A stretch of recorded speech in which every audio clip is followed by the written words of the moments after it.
Okay, I'm here with Miriam. Most of you know Miriam, but here's my big thing. Okay, so like Also, Miriam, Miss La Chica. Miss La Chica, right? So Miss La Chica, let's just say, Or is Miriam. Yeah. or For Miriam. this interview, Yes. Miriam. So well, Miriam, you're one of the first, of a small group of individuals that are pursuing a master's degree, like a whole other extension beyond, the typical 4-year bachelor's program. And I think my first question is why, and then my second question is what did it take for you to position yourself to be able to do that, like directly after your first 4 years? So, Honestly, sorry, my voice.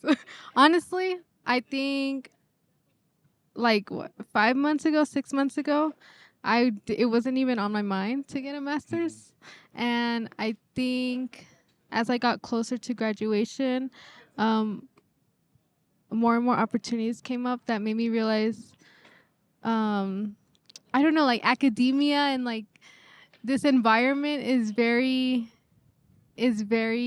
helpful for creating opportunities that I still want to explore.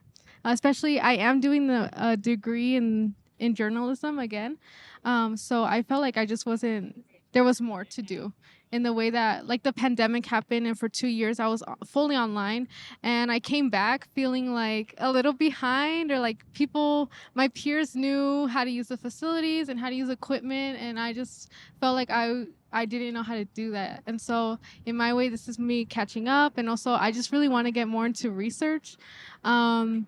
And then the opportunity arose when someone told me to go to a little panel. And I went. And after that, I realized I do want to do it. And what else? So basically, I got a GA ship, which is you apply for a position at UNLV and they pay for your school. And so for me, I'm a teaching assistant for a professor in the journalism department, and that's how I'm paying for school.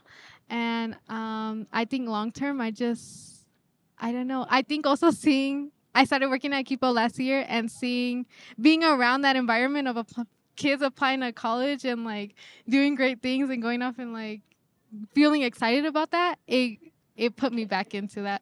So now I'm excited for this new journey. yeah, that's great. Well, and so let's, so with that, with the GA ship, so, most people really are already worried about 4 years of funding, so you're extending another 2. Maybe walk me through, like, did that immediately happen? Did like the doors open immediately for that? And you were like, oh, because of the finances working, this is actually going to be okay. Is that kind of how it went? Or was it more like, I'm going to go do this, and if the finances work, great. And if they don't, I'll find a way. Basically, I was kind of riding on a GA ship Okay. because, yeah, I don't know how I would have had to pay out of pocket. And I don't think that's not appealing to me, especially after 4 years of not having to pay. Right. Because I graduated with no debt. So I was like, let's see if this can continue. And basically, I think I like to say I got lucky, but it's hard to say that because sometimes, you're like, no, I did that. Like, Yeah, you did the work. yeah. Right? So, but I Yeah. still say I think I got lucky because I applied to like 20 GA ships. Oh, wow.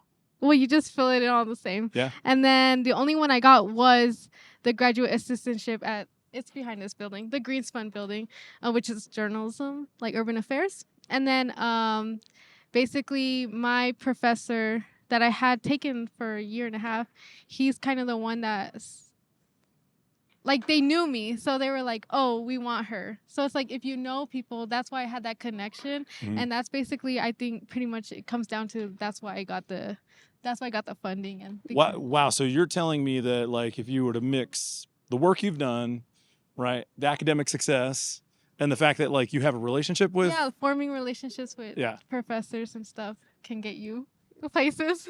Yeah. So- Oh, yeah. No, that's amazing. Well, Yeah. because in my mind, I'm thinking, well, 6 years down the road from where you started, you're not just Yeah. with one degree, right? What's in Wait. Wait, I it's mean, been like when 4 you're done. No, years. when you're done when you're 6 done with years. all of it, Yeah. you know what I mean? Like you don't have just one degree. You have, you have 2, Yeah. and you're like elevated to this level of like, you could start teaching. You know what I mean? Like you Yeah. could, be working. I mean, you're already really working with college students right now too, Yeah. right? So And basically, it still hasn't set in Yeah. from the fact that I think that's the thing. Like, I haven't had time to be like, oh, I have my bachelor's already. Yeah. Because I'm going into it again. Yeah. So then 2 years from now, I'm gonna have hopefully a bachelor's and a master's, and then I get to really like have that behind me while I still explore like future careers and stuff. Congratulations. So, Well, I mean, yeah, all of that thanks. sounds amazing. So I'm excited to see where you are next year, and then of course at the end of it all, right? That's amazing. Yeah. So Thank congratulations. you.